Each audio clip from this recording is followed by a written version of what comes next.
আসসালামু আলাইকুম শিক্ষার্থীরা, আবারও চলে আসলাম তোমাদেরকে এডুকেশন অনলাইন ক্লাসে স্বাগতম জানাতে। আমি আফরোজা আক্তার। আজ আমরা বিদায় হজ পাঠের পঞ্চম শ্রেণীর বাংলা বিষয়ের বিদায় হজ পাঠের পাঠ্য বই বহির্ভূত একটি অনুচ্ছেদ নিয়ে আলোচনা করব। সেই সাথে কিছু ব্যাকরণ বিষয় নিয়ে আলোচনা করব। আমরা প্রথমে পাঠ্য বই বহির্ভূত একটি অনুচ্ছেদ নিয়ে আলোচনা করে ফেলি। পাঠ্য বই বহির্ভূত একটি অনুচ্ছেদ হচ্ছে এটা, গ্রীষ্মকাল। চারদিকে প্রচণ্ড তাপদাহে খাঁ খাঁ করছিল মাঠ, পথ প্রান্তর। এক ফোঁটা পানি ছিল না, না খালবিল, ডোবা, পুকুর কোনোখানেই না। এক তৃষ্ণার্ত কাক উড়ে এসে দেখতে পায় একটি কলসিতে সামান্য পরিমাণ পানি আছে, যা পান করা সম্ভব নয়। কিন্তু তৃষ্ণায় তার গলা শুকিয়ে যাচ্ছিল। তৎক্ষণাৎ সে একটা বুদ্ধি বের করলো। কিছুটা দূর থেকে ঠুটে করে পাথর নিয়ে এসে কলসিতে ফেলতে শুরু করলো। এক সময় সে দেখল পানি কলসির মুখে উঠে এসেছে। আর এভাবেই তৃষ্ণার্ত কাক পানি পান করে নিজের বুদ্ধিমত্তার পরিচয় দিয়েছিল। একটা অনুচ্ছেদ পড়লাম, যেটা একটা কাকের কাহিনী, তৃষ্ণার্ত কাকের কাহিনী, যেটা তোমরা সবাই জানো। এটা আমরা নিচের ক্লাসে এই গল্পটা পড়ে এসেছি। আজকে পাঠ্য বই বহির্ভূত অনুচ্ছেদের আলোকে এটা আমরা আলোচনা করলাম। তো তোমাদের নিশ্চয়ই ভালো লেগেছে, মানে সুবিধা সহজ হবে এই অনুচ্ছেদের প্রশ্ন উত্তরগুলা, শব্দ অর্থগুলা যেগুলো আছে এগুলো আলোচনা করতে। তো পাঠ্য বইয়ের বহির্ভূত অনুচ্ছেদ নিয়ে আমরা যে আলোচনা করব, সেই আলোচনার মধ্যে আমি আগেই বলেছিলাম 3 এবং 4 নং দুইটা প্রশ্নের উত্তর দিতে হয়। তো এই দুইটা প্রশ্নের উত্তর এই অনুচ্ছেদের আলোকে দিবা। তো 3 নম্বর যে প্রশ্নটা, এটা হবে ছকের ভিতরে কিছু শব্দ এবং শব্দার্থ দেয়া থাকবে। তোমরা সেই শব্দ কিংবা শব্দার্থগুলো দিয়ে, যে কোনো একটা দিয়ে, শব্দ হোক আর শব্দের অর্থটা হোক, যেটাই হোক সেটা দিয়ে শূন্যস্থান পূরণ করবা। তারপরে 4 নম্বরে আছে ছোট প্রশ্ন, প্রশ্নের উত্তর, ওগুলো দিতে হবে। তাহলে এখন কি করব, আমরা সেই শব্দার্থগুলো পড়ে নেই, শব্দ এবং শব্দার্থগুলো পড়ে নেই, তারপরে আমরা শূন্যস্থান যেগুলো আছে সেগুলো ফিল আপ করি। তো আমরা দেখি শব্দার্থ কি। শব্দার্থ হচ্ছে সামান্য পরিমাণ। সামান্য পরিমাণ তার মানে অল্প পরিমাণ। তাপদাহ, তীব্র উষ্ণতা। এক কাজ করি, আমি শব্দ এবং শব্দার্থগুলো বোর্ডে লিখি, তারপরে শূন্যস্থানগুলো তোমাদেরকে লিখে দিচ্ছি। তাহলে আমরা প্রথমে কি করব, শব্দার্থগুলো লিখে নেই। এখানে আমরা এভাবে লিখতে পারি, ছোট করে শব্দ, আর এখানে শব্দার্থ। ঠিক আছে? তাহলে আমরা প্রথমে শব্দটা লিখি সামান্য পরিমাণ। একটু ছোট করে লিখতেছি, কারণ এরপরে শূন্যস্থান লিখবো তাই। সামান্য পরিমাণ অর্থ হচ্ছে অল্প পরিমাণ।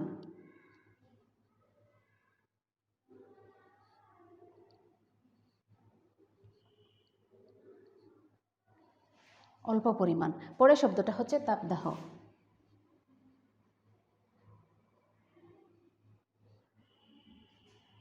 তাপদাহ অর্থ হচ্ছে তীব্র উষ্ণতা।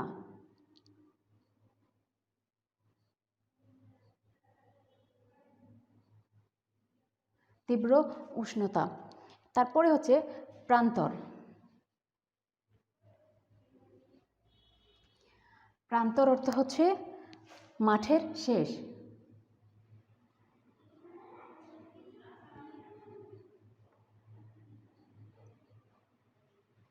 মাঠের শেষ। তারপরেরটা হচ্ছে তৃষ্ণার্ত।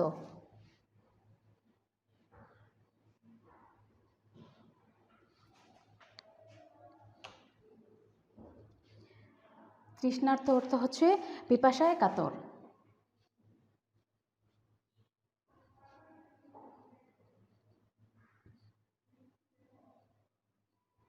পিপাসায় কাতর। আশা করছি তোমাদের বুঝতে অসুবিধা হচ্ছে না, আমি ছোট ছোট করে লিখতেছি।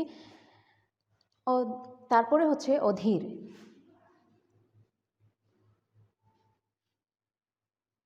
অধীর। অধীর অর্থ ব্যাকুল।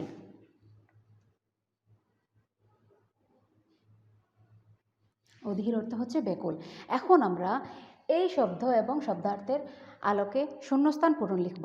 তো শূন্যস্থান পূরণ ক নাম্বারটা লিখি। ক নাম্বারটা কি আছে, ড্যাশ হলেও সঞ্চয় করা উচিত।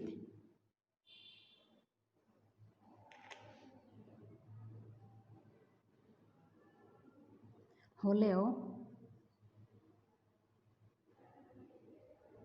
সঞ্চয় করা উচিত। প্রথমে আমরা শূন্যস্থানগুলো লিখে নিই, পরে এর উত্তরগুলো লিখব। খ নাম্বার হচ্ছে ড্যাশ পথিককে পানি পান করানো উচিত।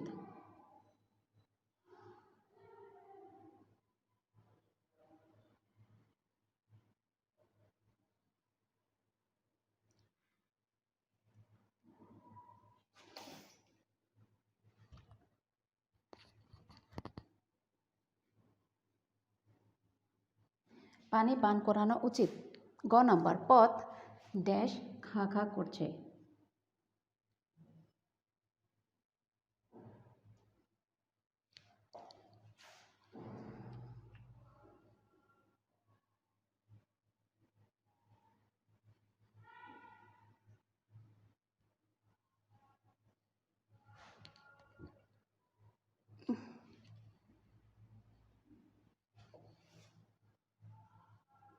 ঘ নাম্বারটা হচ্ছে মা ছেলের জন্য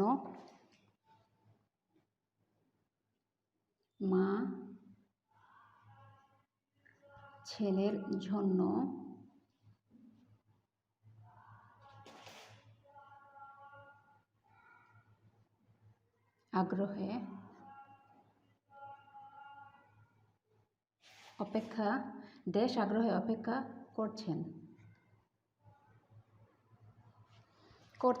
উ নাম্বার হবে গ্রীষ্মের ড্যাশ চারদিক খা খা করছে।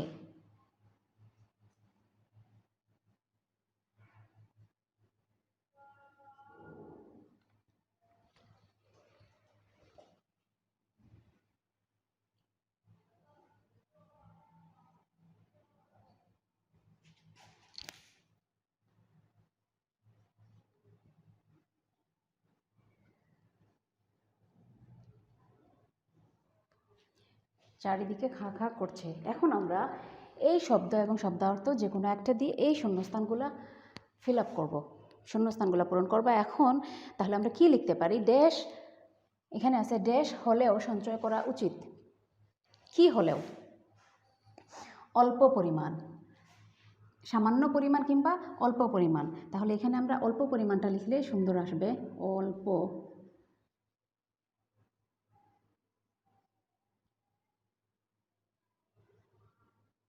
অল্প পরিমাণ হলেও সঞ্চয় করা উচিত। তারপরেরটা হচ্ছে খ নাম্বার ড্যাশ পথিককে পানি পান করানো উচিত। তাহলে আমরা এখানে কি লিখতে পারি? তৃষ্ণার্ত।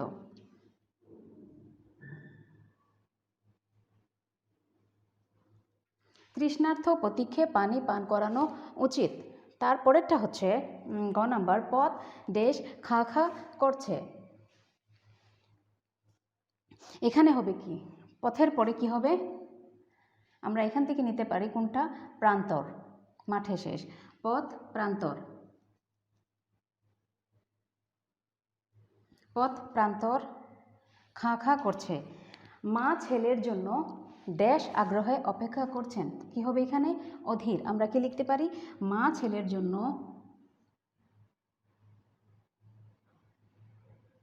অধীর আগ্রহে অপেক্ষা করছেন। গ্রীষ্মের ড্যাশ চারদিকে খা খা করছে। তাহলে আমরা কি লিখতে পারি? গ্রীষ্মের তীব্র উষ্ণতা কিংবা তাপদাহ, দুইটা থেকে যে কোনো একটা লিখবো। তাহলে কি লিখতে পারি? গ্রীষ্মের তাপদাহে। আমরা এটা লিখে ফেলি।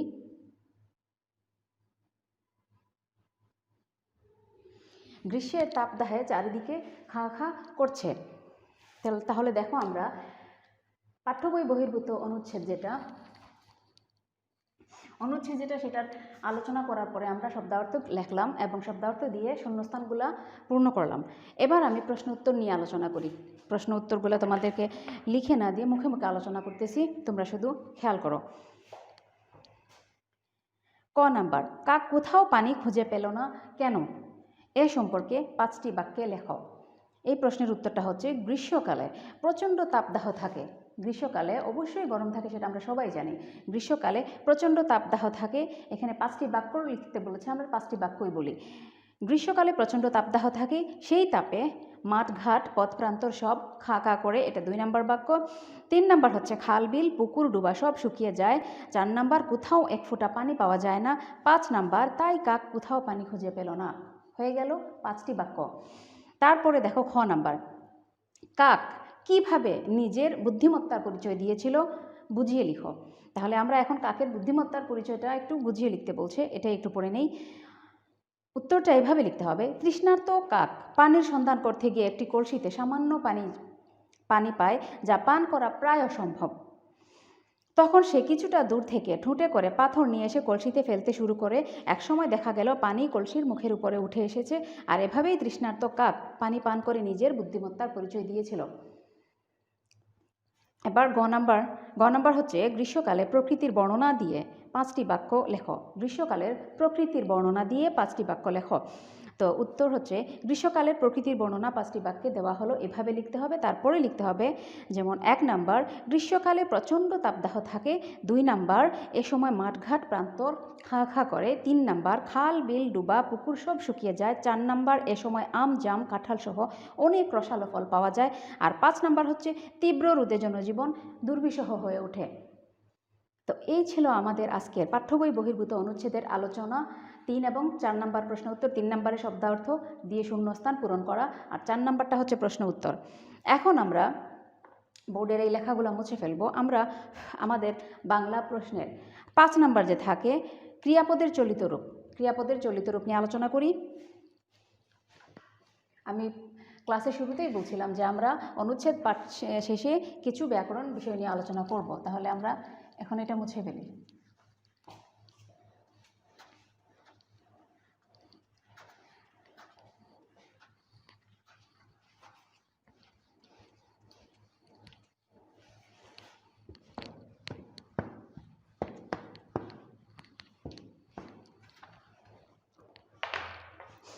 এবার আমরা ক্রিয়াপদের চলিত রূপ এটা নিয়ে আলোচনা করব।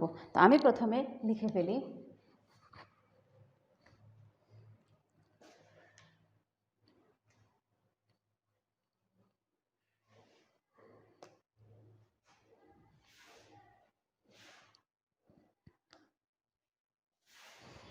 দেখো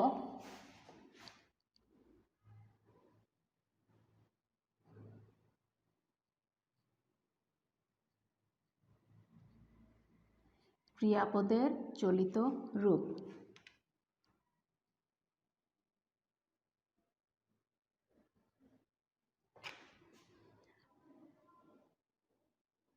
এটা কি? দেখিব। এর চলিত রূপ কি হবে? দেখব।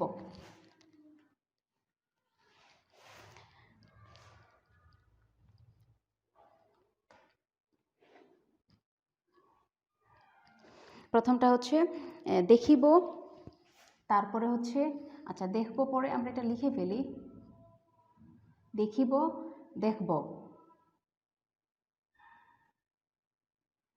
উড়িতে ছিল উড়ছিল। উড়িতে ছিল উড়ছিল কিংবা উড়ছে।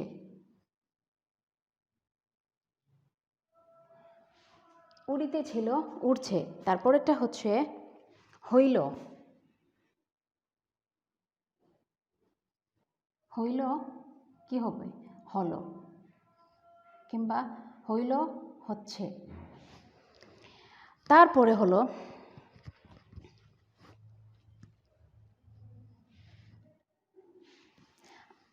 আমরা হইল হচ্ছে না লিখে হলো লিখে ফেলি, হইল হলো। তারপরেরটা হচ্ছে চলছে, চলিতেছে। চলিতেছে, চলছে। তারপরেরটা হচ্ছে শুনিয়া।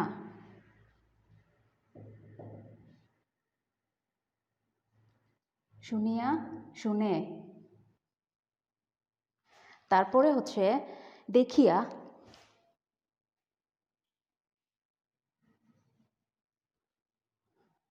দেখিয়া দেখে। তারপরে হচ্ছে ভরিয়া, ভরে।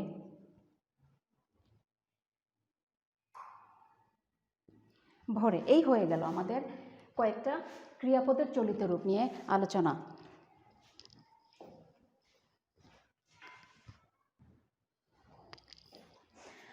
আশা করি আজকের এই পাঠ্য বই বহির্ভূত অনুচ্ছেদ আর এই ক্রিয়াপদের চলিত রূপগুলা তোমাদের ক্লাসটা ভালো লেগেছে।